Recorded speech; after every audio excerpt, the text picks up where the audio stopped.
The broadcast is now starting. All attendees are in listen-only mode. Good afternoon or good morning, depending on where you are. Welcome to this WAN-IFRA webinar. We have a few people still joining us, so we're going to wait just a few seconds here and then we'll get started.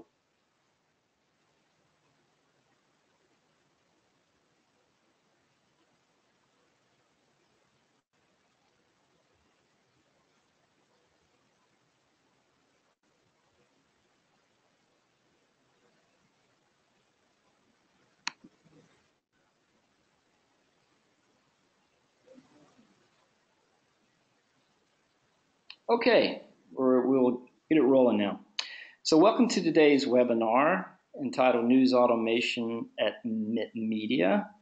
And today's featured speaker is Lee Lestrade. I hope I had that right. She is Head of Content Development at MittMedia in Sweden. I am the moderator, Dean Roper, Director of Insights at WAN-IFRA here in Frankfurt. We consider bringing in our resident bot today for this topic, but it currently has a bug, so you have me to moderate. Just a little update of what we have coming up on in the next week. We have another webinar next Tuesday about the trends in native advertising. That is based on a study and report that WAN-IFRA did with the Native Advertising Institute.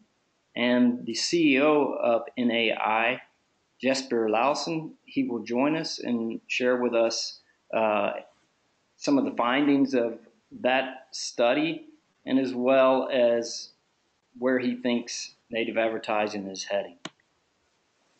Also, WAN-IFRA has a couple of major events coming up, and since our audience here is quite international, for our Asian colleagues, we have one of our marquee events, Publish Asia 2019 this year, that will be held in Singapore from the 7th and 9th May.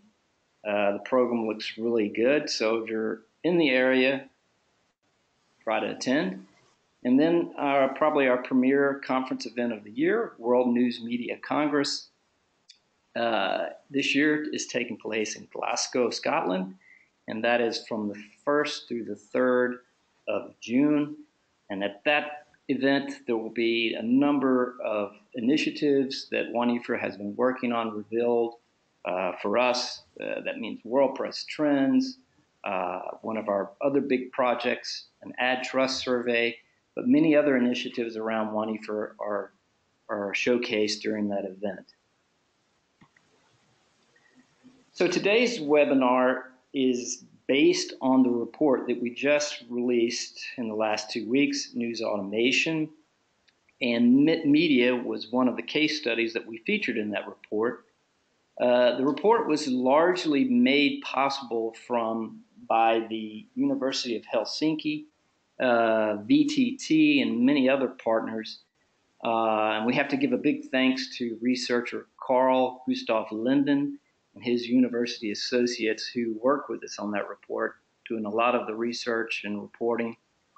The report is a good deep dive into how news automation can work, sort of where it stands today and where it could be headed.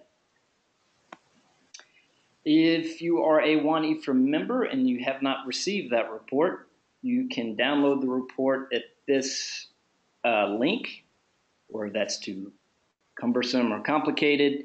Just send me an email and I will happily send the report to you. If you are not a WAN-IFRA member, send me an email and I can tell you how you can get your hands on the report. So Lee today will talk about MittMedia's sort of roadmap of how they have worked with automated news.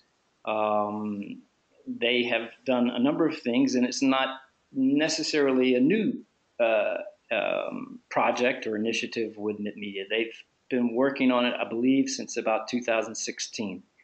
So it'll be interesting to hear where they stand today and where they are heading.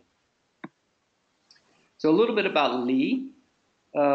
She, as I said earlier, she's the head of content development for MittMedia, essentially leading a team of different skill sets that come together to work on much of the content for MittMedia. And of course, one of those big projects has been automated news, working with their partner, United Robots. Lee has also played a very important role in MittMedia's paid content strategy. At heart, I believe she is a journalist. She has more than 20 years of experience in the industry and started out as a journalist. And if I think she will say she was a sports journalist also at the beginning. And it'll be interesting to hear what she thinks about how perhaps automated news could have helped her back in the day of her sports journalism. So one little note for our attendees is we would love for you to be engaged as possible during the webinar. So you have a chance to ask any questions to Lee during the webinar. How you do that is on the panel on the right. You can type in your questions. Just type them in, and I will get to them as soon as possible. If we have too many questions, we will try to get as many of those questions after the webinar to Lee, and hopefully she can get those answered. And just so you know, after the webinar, we will do a summary. All attendees will receive a summary, kind of a blog post with the basic findings of the webinar, as well as a link to the recording, the video recording of this webinar that can be found on our YouTube channel. So that's pretty much it from my side. Lee, how are you doing? I'm fine, thank you. Thanks Great. for having me here. So I'm going to hand it over to you now, and let's hope this works. As always, the leap of faith. I give you my screen. 1 second here.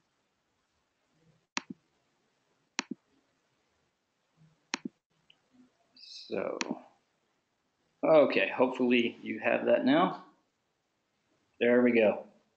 Yeah. It's all yours. Thanks. So does that work? Looks good. I'm going to talk about news automation at MittMedia. As Jean said, I have been working as a journalist almost all my life. That's a long time now. So here we go. First, MittMedia is one of Sweden's largest local media groups. We have 28 local daily newspapers, 21 websites and apps. We are about 550 journalists. We have been transforming into digital for the last 7 years. We have 83,000 digital-only customers and 170,000 logged in users every week. We have just been bought by Bonnier from Sweden and Media from Norway. And this is me. I am a former journalist. I have been a sports journalist for 10 years, a news editor, content coordinator, and a lot of other things as well.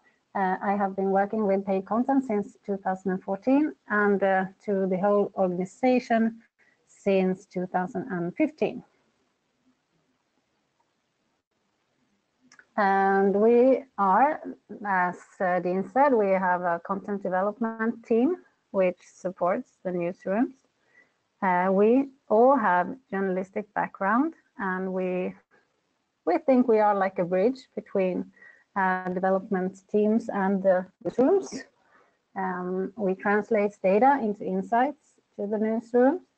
We build new visualizations with data from our data platform. We make guidelines to the newsrooms. We have workshops and courses with the reporters or the editors or whatever they can be. And we also develop robot journalism together with United Robots. We have one main goal in MittMedia with our newsrooms, and that is to activate our subscribers every day, because we know if we activate them and get them to read something, they are not, they don't want to churn. So we need them to use us. And we can do that in a lot of ways.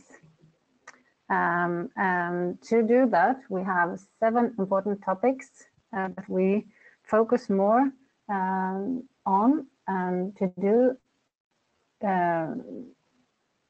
we know that our subscribers want to read more about these topics, so that's why we are focusing on them. Sports, accidents and crimes, local business news, healthcare, traffic, consumer perspective, and real estate.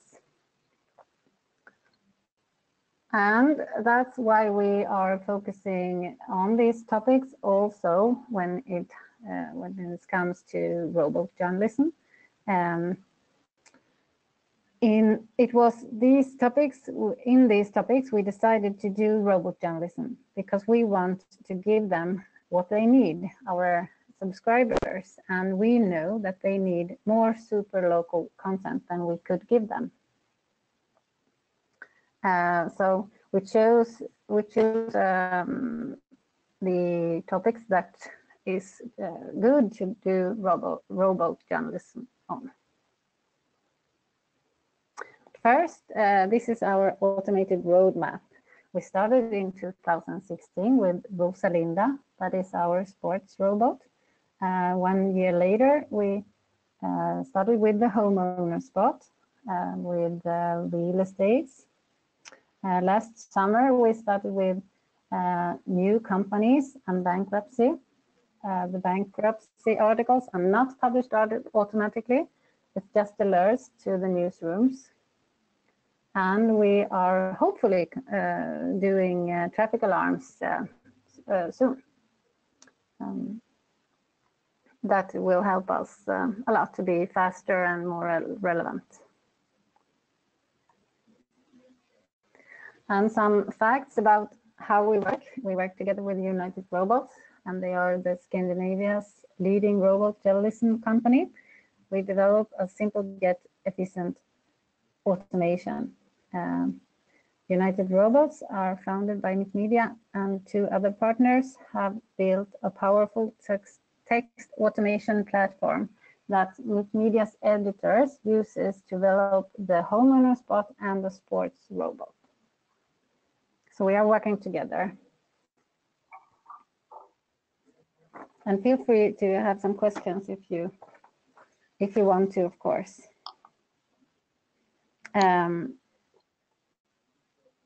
Even though we have our own developers, it made sense to partner up with a scalable organization for the development of automated text.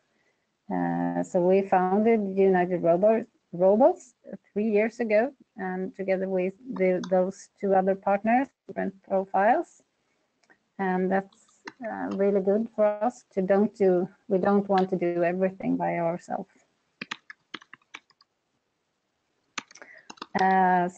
Okay, we start with the sports. Why do we use automated sports text? Sports has always been an important part of a strong local coverage. However, this new reality has made it much more difficult to maintain the local touch of it. Tough economic demands have for many years forced us to let go of the lower level series. Women and young people sports have suffered hard as well. With the help of the automated articles about sports, we can get back in command and become more relevant to local sports and the local audience. And we can let our journalists write articles that really make a difference. We have 480 football teams in 59 series playing every week. We couldn't do it before, but now we can cover them all. In the summer season, we published about 3,000 automated sports text a month. In the winter, we publish among 600 to 700 automated sports text. So it's a little more in the summer, of course. So we are getting into the football season soon. The robot writes about a lot of different sports. Here you can see all the sports that they are covering here from us. So it's a lot.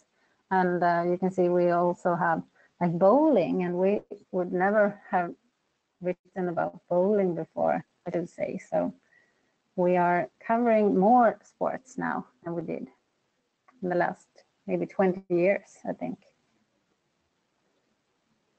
Okay, so how does it work? Results like number of goals, who scored the goal, and so on are reported into a database. The bot analyzes available data and writes a relevant text, which it then posts in the right place in the editorial system, plus directly online if we want to. We use artificial intelligence and NLG, natural language generation, to automatically produce publishable news text from large data sets, including sports, property sales, and local business registration. This is an example of a match summary. The big task is to come up with all different angles and rules for the articles.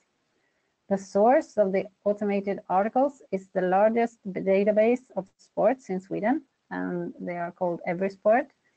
Access to data is secured through a long-term agreement between the United Robots and EverySport. So we don't have to struggle about that. If we want to, we can edit in a user interface. We let a couple of our sports editors and change the algorithm. So, and we also do that with our homeowners bot. We write more angles for the robot to choose from, and we make the headlines better after looking at the data. So we do that all here in Siegfried. So he's called Siegfried, and our robot is called Rosalinda, as you can see here. And it's quite easy to write the angles here. I've never done it, but they say so in my team. And something that is quite new in the sports robot is that we can have comments from the coaches, and that gives the text a whole new dimension, I think. The robot interviews the coach after the completed match and inserts the answer into the automatically generated text. The coach gets an SMS with a summary of the game and texts back his thoughts about it. And I think that is genius. I have written thousands of articles like that back in the days, and I could have done so much better work if I had time to do something else than that. So I would have loved that. Yeah. Yeah. I have a question. Yeah. Like in that case, how does it work with how is the interview process? How does that take place? Well, from the beginning, a real human calls and asks, "Do you want to give comments this season?" And hopefully they say yes, and then after the game they get an SMS. So hello, I can see you won the game with the 8-0. Can you say something about it? And then they answer. And it's EverySport that does the moderation. I don't know the word exactly, but so we don't need to be involved, but there are someone who looks at it before publishing, but not us. Okay, really? Yeah. And so here you can see the difference between if you have an ordinary robot text and the text with the comment from the coach.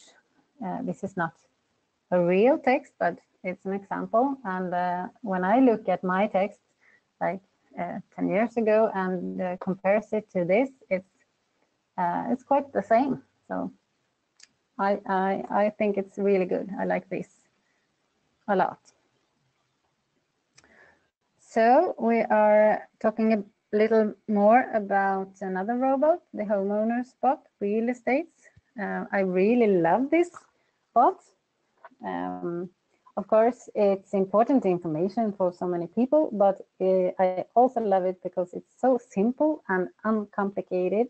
It almost never goes wrong.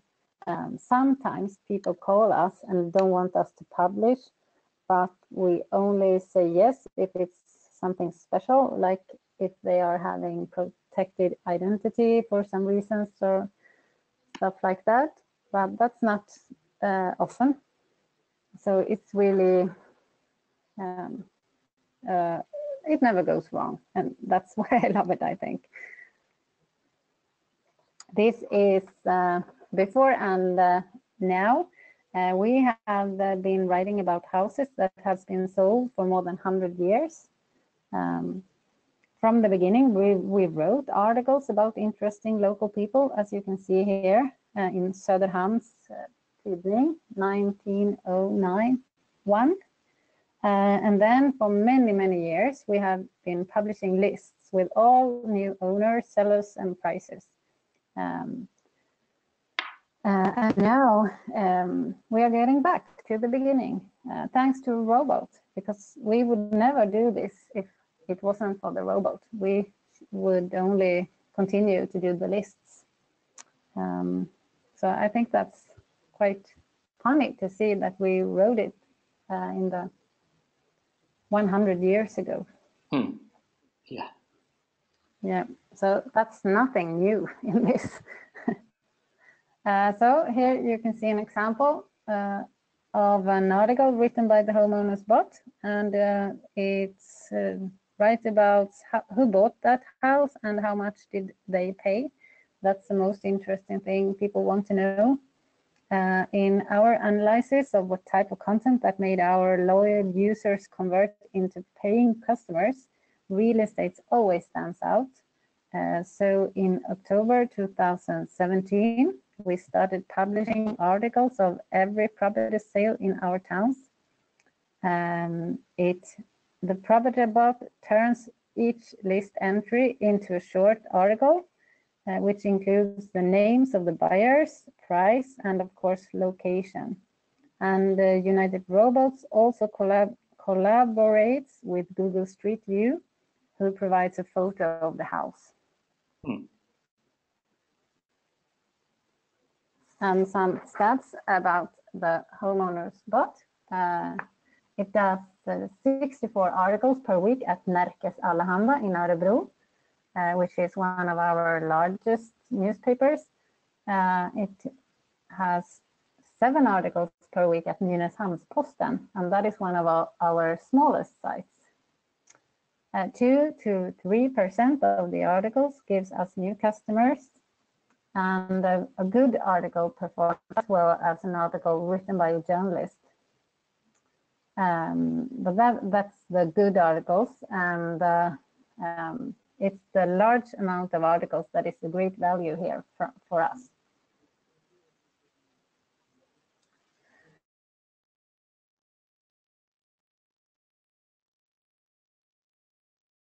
Does people want to read? We can see that some headlines are more popular than others, and that's when we talk about large houses or expensive houses, or if they are exclusive, then everyone wants to read that articles. So you can see here it says jättevilla, jättevilla, stor villa, jättevilla, jättevilla. That's large houses. So the audience really love to read about large houses and if they are expensive. Then we have this new company's bot. It's not as productive as the homeowner's bot, but it has 3 to 15 articles per week and website. It's the highest numbers of logged in users per articles compared to the other bots. And it also has the highest number of conversions. It's up to 5%, but it requires extra review. I think this is the trickiest one. You need to double check a lot of the articles, especially restaurants who get new owners quite often. So I recommend that you don't automatically publish these, but they are really good.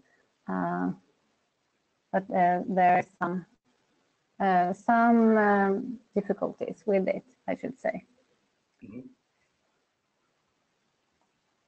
Then we have the keys to succeed with automated articles. As I see it, it's important that it's super local content. It's good if it's information that the reader can't find for free or can't find that easy. It's good if it has a high value of gossip. You should not underestimate that factor. And it's good if it's a constant flow of articles, even on holidays. A robot never takes a vacation, so that's good, I think. And it's also important that if you do rural journalism, you need to distribute it to the right person. If you do that, you will really succeed. We also have some challenges, and that's distribution, because it's a lot of articles, and they really need to be spread out during the week or maybe taken care of in a separate place. Otherwise, it can easily take over your site, especially if you have a smaller site and not that flow of new articles. So you really need to know what you could do with the content before you just let it in. We really want the content to be super local, but it's also a challenge because super local news can really be irrelevant if it doesn't reach the right person. So we have personalized our first web pages, and we also have pages sorted by geolocation, as you can see here in the red circle. Our robot articles are sorted in there as well, right between other regular articles. So you can do it in different ways, but you really need to know what you're doing. Otherwise, people will get really upset. They can have like robot articles everywhere. So we have also asked the readers what they say when they read an automated text. We asked 100 people, did you notice that the angle you just have read is written by a robot?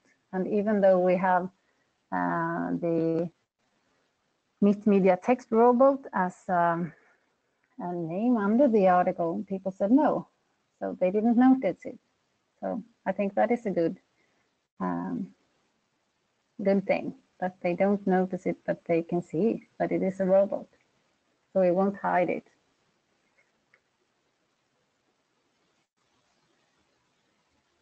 Well, I think that was it. Okay, thanks, Lee. Impressive. Thanks. Interesting. And now it's time for a few questions.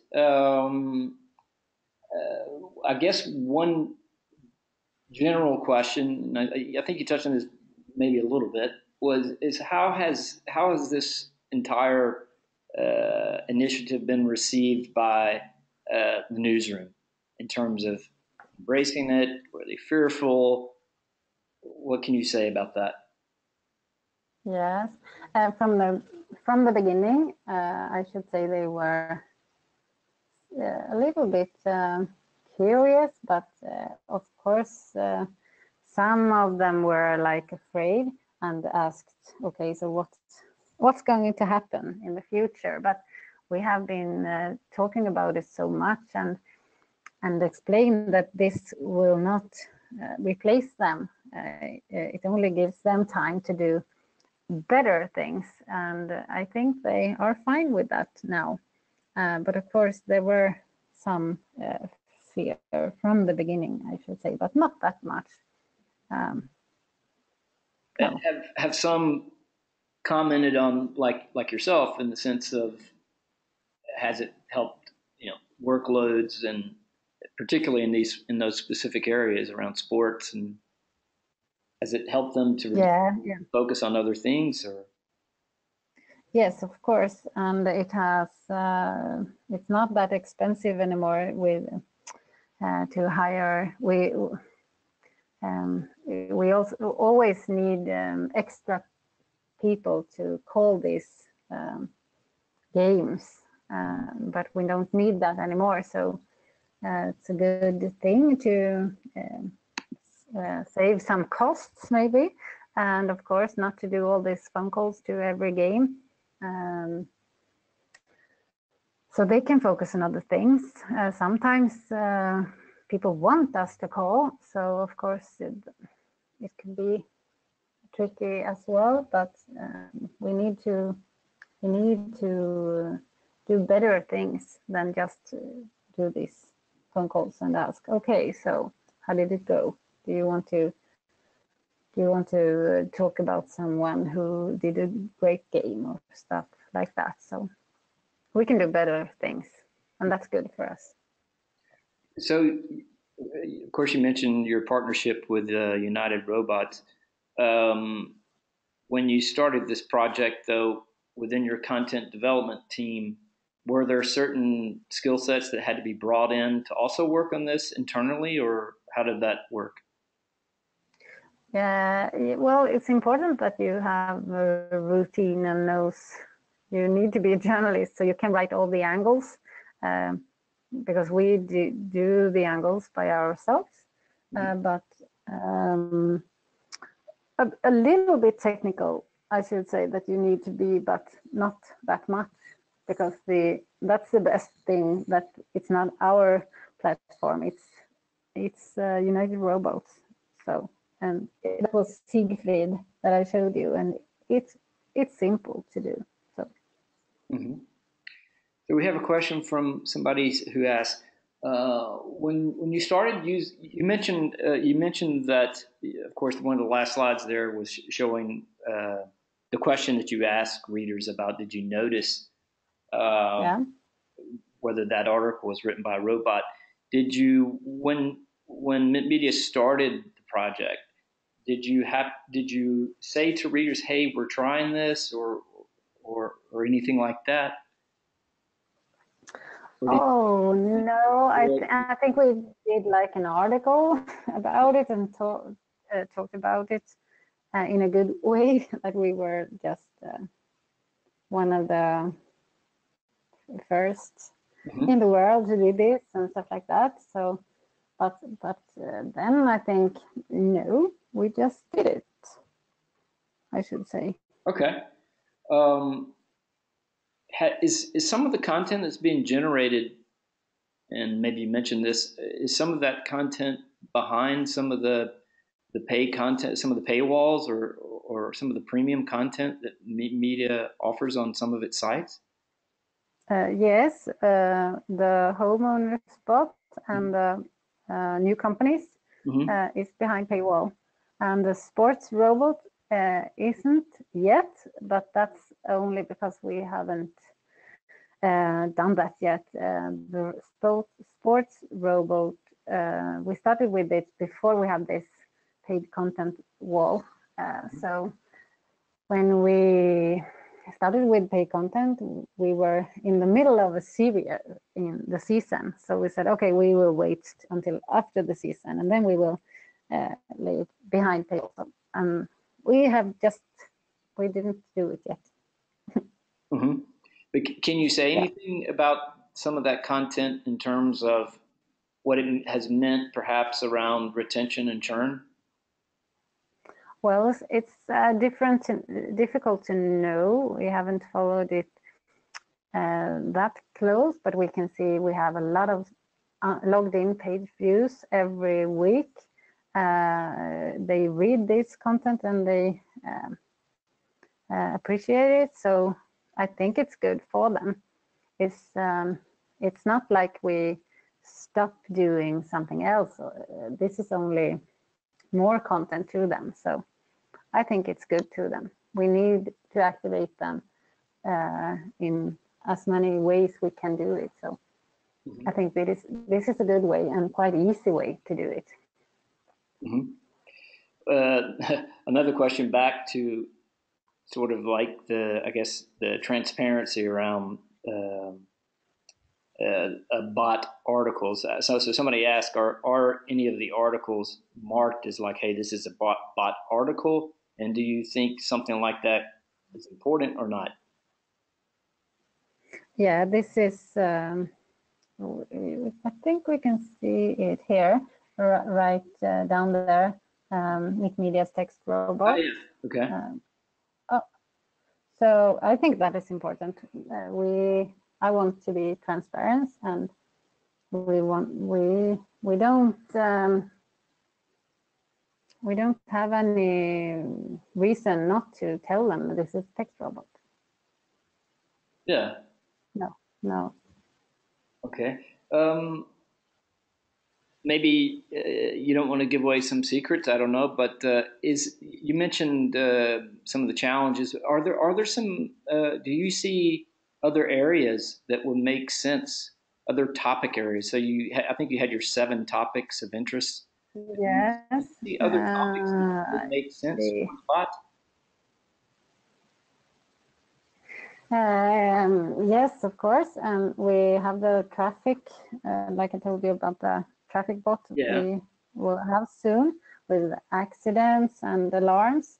I can also see a value in like another topic, not one of these, and it's family, newborn, or when people birthdays, and well, I sometimes joke about I want a death robot, but I don't know if people understand that I'm joking. But I think it's relevant about families, that subject. So what more we have? Of course, we have weather, and well, weather, of course. We have that in-house, but not as a robot who's making the text. But well, I think that's it. Do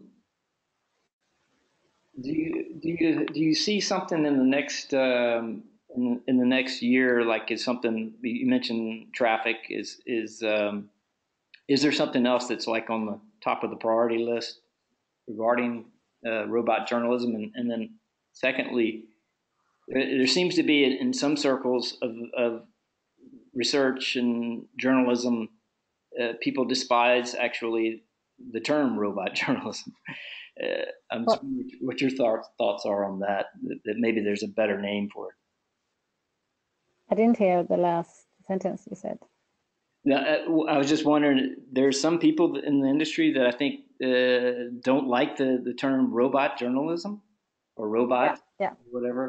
Of course. Yeah. And I was just wondering what you thought about that. But the first question was more around: is there something that's at the top of the priority list for what you're working on besides the traffic? Could it be internal? I think traffic is our main focus now, and we want SOS alarms as well. That's the next level, not only the traffic alerts, because that we know that